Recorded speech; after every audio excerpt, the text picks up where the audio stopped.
በዘመን ውስጥ ተወዳድረን የሚገባንን ነገር ለማግኘት ቴክኖሎጂ በጣም ወሳኝ ነገር ነው። ይህ መንግስት የኢትዮጵያን ብልጽግና ለማረጋገጥ 5 ቁልፍ ሴክተሮች ብሎ ከማይኒንግ፣ ከግብርና፣ ከኢንዱስትሪ፣ ከቱሪዝም እኩል ቴክኖሎጂም አንዱ ዋናው ፒላር ነው ያለበትን ቀን እና ጊዜ ሳስበው ይገርመኛል። ምክንያቱም ያኔ እንደ እብደት ይቆጠር ነበር።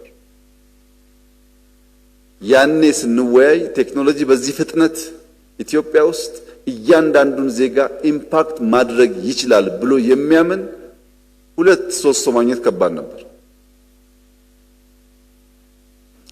የኢትዮጵያ ፌዴራል ፖሊስ ከቦሌ እስከ ዋናው መስሪያ ቤት የሲሲቲቪ ካሜራ እንዲያስገባ የዛሬ 20 ዓመት ገደማ ጥያቄ ቀርቦ ፌዴራል ፖሊስ ክፍያ መክፈል አልችልም ብሎ በነፃ ሰርቪሱን ከቦሌ እስከ ፌዴራል ፖሊስ ለመዘርጋት ለወራት የነበረውን ፍትጊያ ልነግራችሁ አልችልም። ከትናንትና ወዲያ ግን አንድ የሚገርም ነገር ገጠመኝ። የኛ መስሪያ ቤት እንግዶች የሆኑ ሰዎች ለስራ መጥተው ለመጀመሪያ ጊዜ ኢትዮጵያ የመጡ ናቸው ከውጭ ሀገር።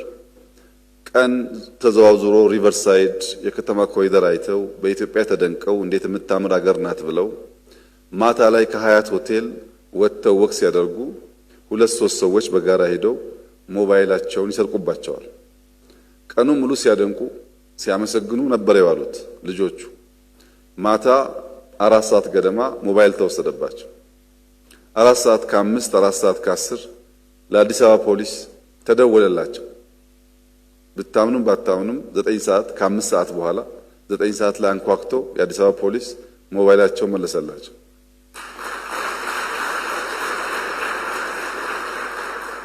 ኢትዮጵያን በመንገድ ንጽህናዋ፣ በኮሪደሯ፣ በተከለችው ዛፍ ነበር ስናደንቅ የዋልነው።